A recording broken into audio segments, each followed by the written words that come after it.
Nchukbeke kwake eba ka ebu ake manche chua bachemi nwewo mi ya boleto emaba shi okwegbeke bi ohami ani eba ka ebolo nna ko gbeke kokra ni wote egbeke school ne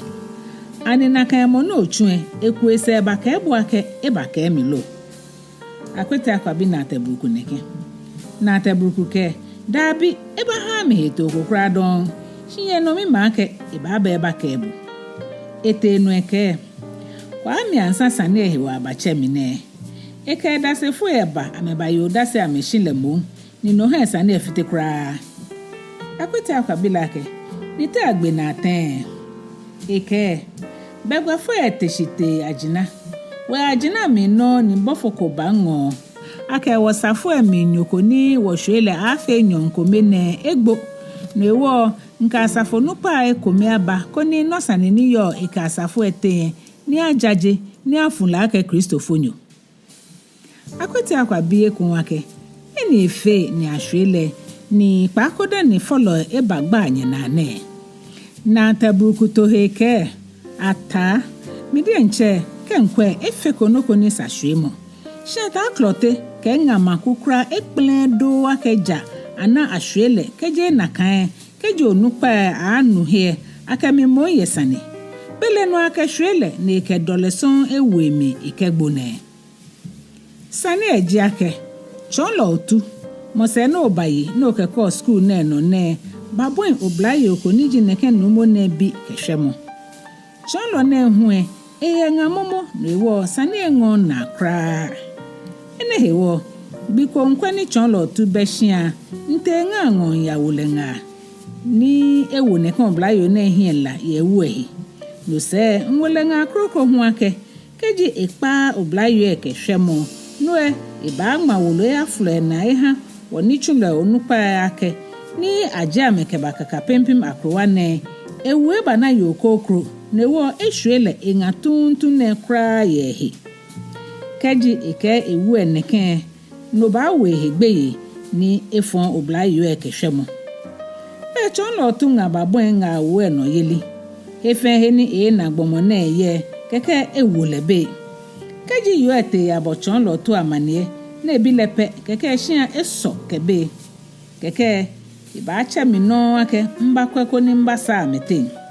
agbene sane ebon mba akpitio ni boni wo kwesane wona ake saake wa ha oblayo eche wiemo kona eke bila wi eji ake efite gbla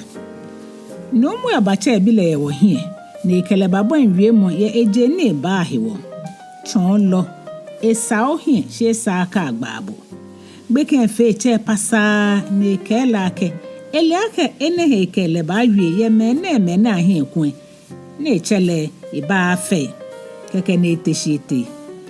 oblayo efe noko ni efe wo fe na pe nakai ni nyehume ni nyefe akwete akwabi na tebuku hala heto eke boni wona nini bite no ya akrowa ha wona ake saake wo fe he noko agbene beni wokun wo se eke ba nte chonlo tungo koni ya wolenga ni egle hishi shinale newo nenga ninkela ake keji ebo nga wotue no iba hi hale yo eke iba botue no se nkela ake oblayo ni ewu eke sho ya krowa ngonke ataklote jene bomo eje hie kra ke ewu iba shole yedin anone ewu ata ochu hale ye manemi ni da ka ejeko ni anale eteje no ewo no ni small ni makeleji enmawolo ha wonupa koni aba ni abakwe no shinlemi ni ewu ekele yo chonlo akwete akwa fomimbila ke ani yo enmawolo na taburuku ke enma ye hie no nhe yedin nke maje wo sofwe ye twin chonlo akwete akwa bile ko wake ni no se meni nyese na taburuku ke enogbi eteno asafu eketwin asafu nupa enyoba kona abakwe sane na awie ni agbe na din keke abawie mo sane achonoko kra ninu ewo osofu eka asafu nupa enyo kwa mese kete twin ni abote sane emi agbene ntenya no software mi dienche ni mbole shingle mi ni chonlo otu kemi ke ngafen yo no ewo o software ma ya ha wo nupa ni afamome ni ameba kwesane lele onupa afamome keba ni ababote sane mi chonlo otu enwe obla yo ehe no ewo ene ha ahwele ni chumomi ni oba oyese ne oh ene ha chonlo otu shinu chumo ne chonlo akwete akwabi sane akra ne ekobese don na teburuku ke ete no eke no ewo beni abakpa chonlo otu ni chumo wakaka pempen asafo wo pe ni wona ake isake wojo blanwe ke chefen keje wo asafo mi eja aka mefitegla no ewo wo fama asafo nupa enyo kete numu enwo ya kela ke ye ne kesani nehe wo asafo kele ke bile besaniko lo no ko fe modon inwiake numu ele efeko noko she bile ko mekeke saka shui shi maku kata klote ekplen kra no ha fe boni nke ebo momwe shi ntoboji moni ko asafo eno no lemla efe akwete akwabi na tebuku eto heke eyemi nakan shi mie no na asafo nupa ba keke nyese jabeni la so eje keke shi kunle nakan ni bono chon gbe pepepe jino shi chonlo tu etan na hewo mpom fino ake aje numu eke bi efen ya asafo emie chonlo tu ebu mi ha noko kra no feno nesmo keke eteshi efe na ebi migbe ebo mi amane kokra school bi hu ablemo ka afaso ke nkani moji ni chonlo tu kometo ho ene mefen yo nyesa afie ana able kotoku enyumu enyo kete afaso oha enumo kenyuma ekpanyo kenkani oha enyo kenyuma kekpawo ho ene mene fe eye ekoni eni kukupo ha mokwake ehe kechin lajongbe nyese ne pa asafo wulo majele panyuma ke enuma ke ekepesen ke oplon ha gbeken bi ni ebaje school shishin paako ekpesen bibie ekpa ke oplon edwe ne ke shiketa eba mo eba wiake efite shikani na asho pankpawo ke ma school chuni ha kaka pempem akrowa newo abawole na kan nyomo newo nwo nupa nga ake akafo edan kra shibene eba ma na kan chue onupa ye male no ni eke mokomoko na eteshi efe newo chonlo tuba na ibaje wo fen ye nhia beni wo tepe ni nowo nupa mila na efe ake ashu shanu eke nga hene na ya safo emie newo shihlemi ni chonlo tu ke wohi na eke shibiene akwete akwatashi din fio esusu eyin sanjini na tebuku gba lehe keji ekwebo ni na tebuku tashi na eke gba lebo ni eke mambi fe ko mewo chonlo tu na eke ha oblanyu eni chumo fite ihe hefele na akpe ni jemfela reho ha chonlo tu chonlo akwete akwabi na tebuku ake bele school money ana ble kotoku enyuma enyokete ka fasa ohaya bo kenkani hu ohaya bo no chon ne kejomie emoji adra mo hu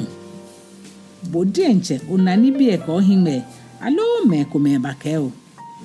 na tebuku ke ento mi denche ikemike ngafen wie hewo ya je ni manapo shi school bi ene kechu omoji ami ni eno mbakome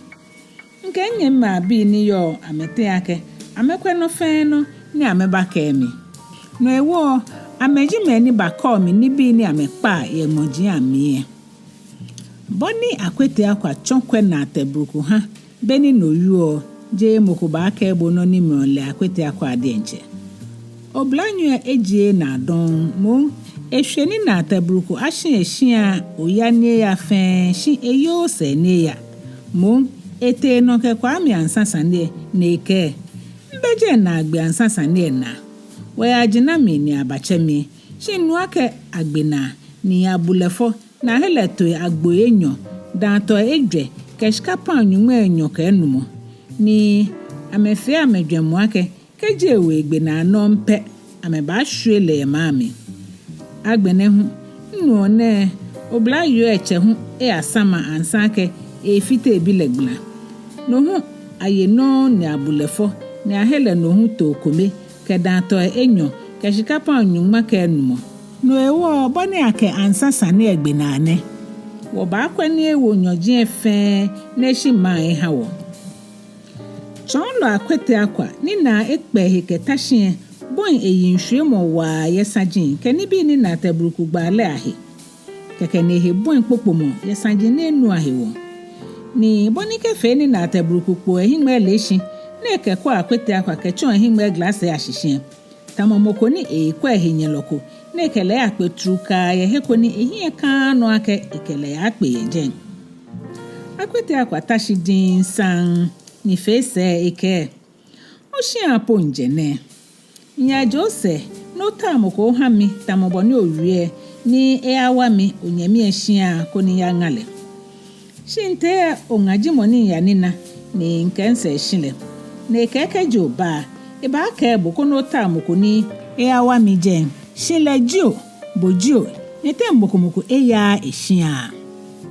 na tabruku ke tonke bo momo nka ta klote ya wie kone ekenye angale shinle muake je ngmone ekenye ya kololo kemi ya macho ehia ni mabile no ni hewo na ekenye ya kololo ekolebe na ehia je no kra amehia wie mo no na me anu abu ago be na ra akwete akwa here no ni mo ba je moko shin ataklote shia no na ebote na ikewu na tabruku den efele blibo cry akwete akwa ke ngafen hie kenkle be na ebon wie mo fe mo susu ake sasanso keke efio shia gbene bone ya no ha akose ake emiefu ene hewo akwete akwa ke ngababon le fa ipamo ni angme sane ehi ahi ataklote fio a hu nke ashe ba natui bene ba aklo egbe anu mo a chonlo na tabruku eya na kole kra ake eba na akwete akwa kenga koni akama ya ngashale bele no hewo edoleje ake na tabruku eba egbe heguo yegbo niba ni na kobeko kra ahie beni abotemie na tabruku hie jikakada na esha na ebagbe na kucho na ane eya na kwata aklote kra tamobo na ewie akwete akwa bagbe wie mo fe heguo na kengme he na kan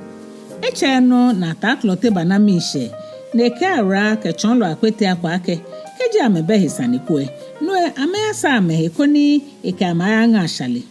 no na ekeshi seji mie mbehe numoni ni asan ihigbeto eja na wo mie ya amofe moshia ke sanigba ke hwemo chonlo akwete akwa namishe baba o ake ataklote engme sani ehe ni eji eye mimpo no no ewo ikara akwete akwa ya sa amehe na ameka ataklote yi mangbe ameshishi afio keke na ataklote wo sanigba no ike obla nyue ke enga gbasane sandi enche ni nume na nu ehemishe ataklote te no gba amechon lo na tabruku ke nga hisane san ni ewu amenga boni amechon ameke nume ahishi ha eche ni ameshashalishia ataklote boago ni beni ahre no amefe amete shiami mwenchu kometo ni yoka pempeme ashale no fe no short kokra ejinu onukpa ne ka amra lofo echuni mpen ni egbe nuchimogbin ana ni akiole no ko fiofio kokeke shina pe sane ko meje ake keji onale ole yake etamango no pen ni achonle ni ekun eyi pe tamomanse shon bi komeni ba ehe eko emongamo ye short kokra bone fo mongamo ne mengamo alo keji angale bone he ono ne me here ono ishemo fe oyeli ke sasanson fe mo fe short kokra keji mokoje he ko ba na etengo ya angale eta amode eke keji eta mode no eba fe mo fe ni ke eke ngakpe hekwe ni etale hu ede na ngale ene hewo kaka pempem bi babao ye ni ngamode nchepo ewo ha maka amanga ashale ma ekpoto kele fe nukunuku shia na ta koli ke chonlo ke nga bote ni ashale na mepe kekene ka wonu aden ke blomo tamononi memimbe ashale ke nta onye pa ko onye ba ma na emi meni nya ba fe mu nwene ye bie pa ko onye na ke gbomoko ya ma na emi ni ke ji angale ehi e ba yue sambo ni enye beni egbe na enake gbo enike atakole nye ahie efe ameya ni amemi nkwele gan newo ashale hwehwe kenwo ne ke gbo ya ke amehi aka fe ameya shinaka ka atakole kenye meme krokomeni yo male me fio agbene ashale aha ataklote ke gbo asen ye sano ye nwenchuen ni beni gbo engalese ni lehun efla me ametrashi amegbasane fio ni amekete ameyi agbo na no keke na ataklote babon ashale hisani gba ka amehamo echon bo ni ashale ke chon le fe ni ba bi ene hioshi ha boni egmla mehewojin ke ha onupa ke boni egba asafo na ehu na keni newo amekwa amehe no jogba ya ehe akeno ni jemi na pohiwo eche ni ataklote ke chonlo ke nga gblami na eteshia akwete akwa ke nga yi nkete na tabuku ke nga makunwu ame asrame ametrasha amegbasane fio no se na tabuku ke kwe chonlo akwete akwa nyete ashale ngonye angalelo akwete akwa toheke we angale ihe wojugba ble mwene nye heje kweleji mo nefe na kankra na tabuku keke fatahi na tabuku nga makun chira na enyoko ni no se akwete akwa ke nga shi na tabuku shia ni amete amewe be na ameya na tabuku ya ja amegbefio ni be ni amegbla amie na tabuku chitake akwete akwa ke hogba ebasmo neke ame achon asafue akwete akwa bilake anime ni sake akele anga eshia dana akele achon asafue na agbeji ashalelo shie smon ni kefese moko abashale aka eba shie bangale eja aka ebuhe akonta na tabruku damoshi fio neke ni ekona tomoko ni minjwen wa denche shia no kwale mi esusu noko krahe na agbe eke nsusu wake mukutitri ko yani sake oya ngale yeshia dani oya nga asafo mu efe keji moko ye hu nsusu wake hogba oya nga asafo edan koni ke face ni wote oya ngale hu ashale shia penya newo ni klote ke bo ete je ne agbene shia ne hwe ne nke baba ya konu oya nga me newo bo otu aka ya me no kra ya wojugba keke na amegbla mi shino mi hi ebu